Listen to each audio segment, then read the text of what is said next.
Hello friends, welcome to my channel ready study learn. आज का video मैं continue कर रही हूँ मेरे पहले के एक वीडियो बिहार के आगे। यानी मैं एक वीडियो पहले भी बना चुकी हूँ बिहार के ऊपर, उसमें सारी इन्फॉर्मेशन मैं नहीं दे पाई थी, जिसके वजह से मैं ये सेकंड पार्ट लेकर के आई हूँ।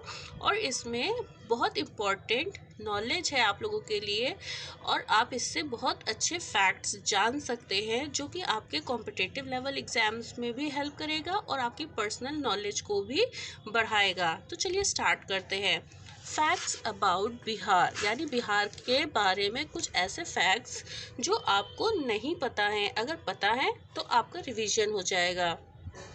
The emblem of Bihar depicts the Bodhi tree with prayer beads, यानी एम्बलम यानी जो आपका राष्ट्रीय चिन्ह होता है, राज्य की चिन्ह होता है, वो आपका बिहार का है।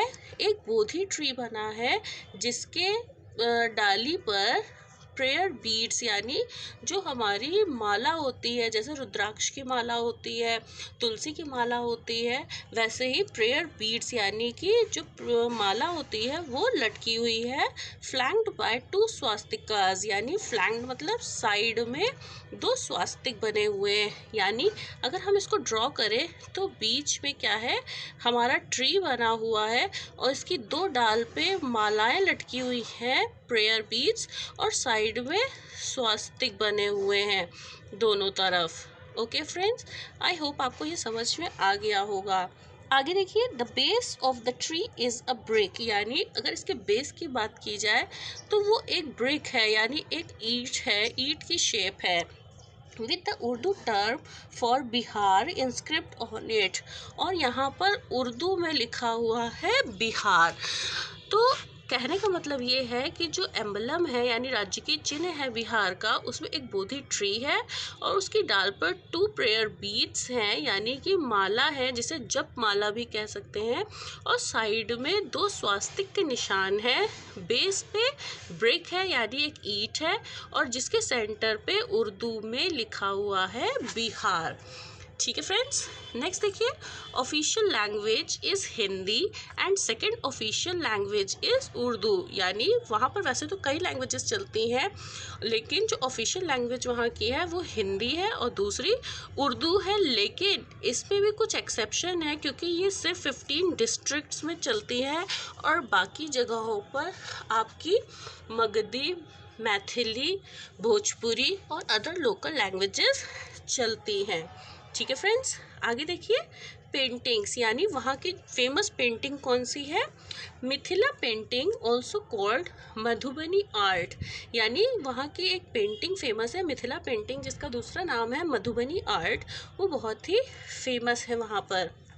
It mostly depicts human beings and their association with nature, और इस पेंटिंग में या इस आर्ट में ह्यूमन बींग्स और नेचर के बीच का कनेक्शन दिखाया जाता है। यानी ये पेंटिंग पूरी तरह से किस पर डिपेंड करती है, ह्यूमन बींग्स पे और नेचर में होने वाली एक्टिविटीज़, जैसे आपके प्लांट्स हैं, आपके एनिमल्स हैं, या फिर आपके ह्यूमन बींग्स हैं, इनके ऊपर ये डिपेंड करती है।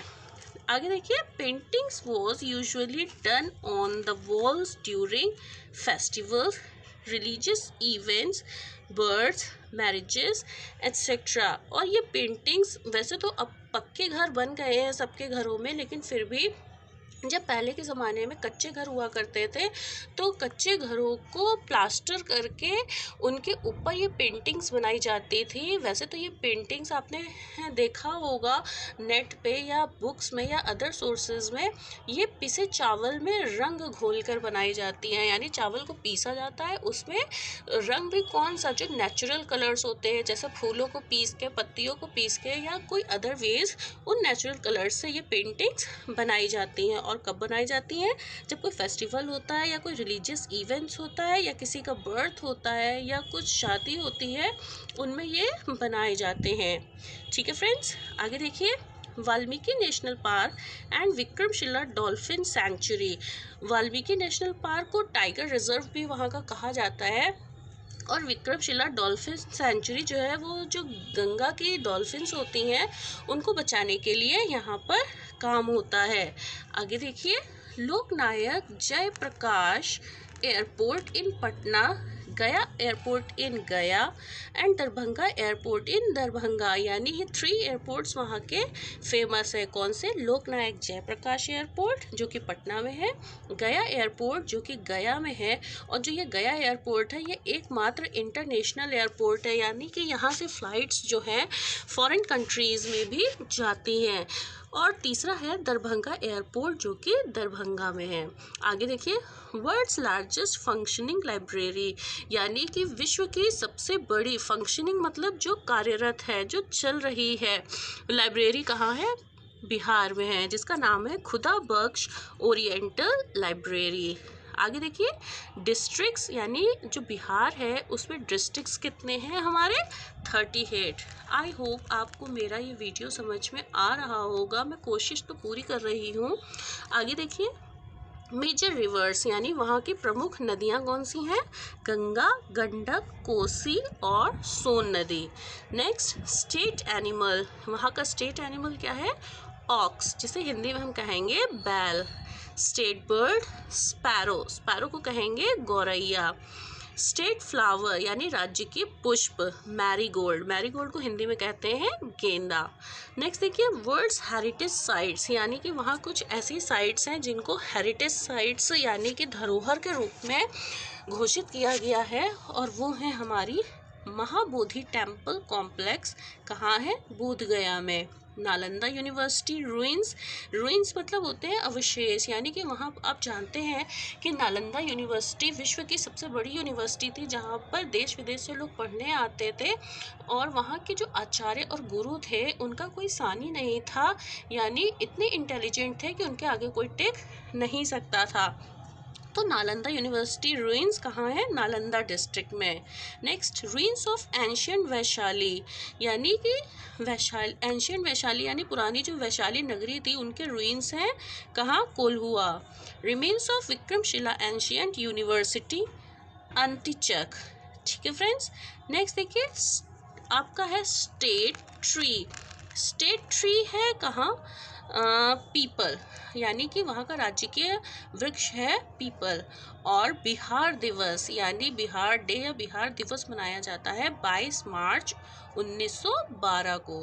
तो फ्रेंड्स, देखा आपने, ये कुछ फैक्ट्स हैं जो इम्पोर्टेंट है कंपटीशन की दृष्टि से भी और आपके पर्सनल नॉलेज की दृष्टि से भी, ताकि आपको इस स्टेट यानी बिहार स्टेट के बारे में जानकारी मिले और आप अपना अच्छे से अच्छा परफॉर्म कर पाए एग्ज़ाम्स में भी, और आपकी अलग से नॉलेज बढ़ जाए। यही मेरा प्रयास है कि आपको ये वीडियो लाभकारी साबित हो। आई होप आपको मेरा ये वीडियो अच्छा लगा है। अगर अच्छा लगा है तो please like, share and subscribe my channel, and thanks for watching.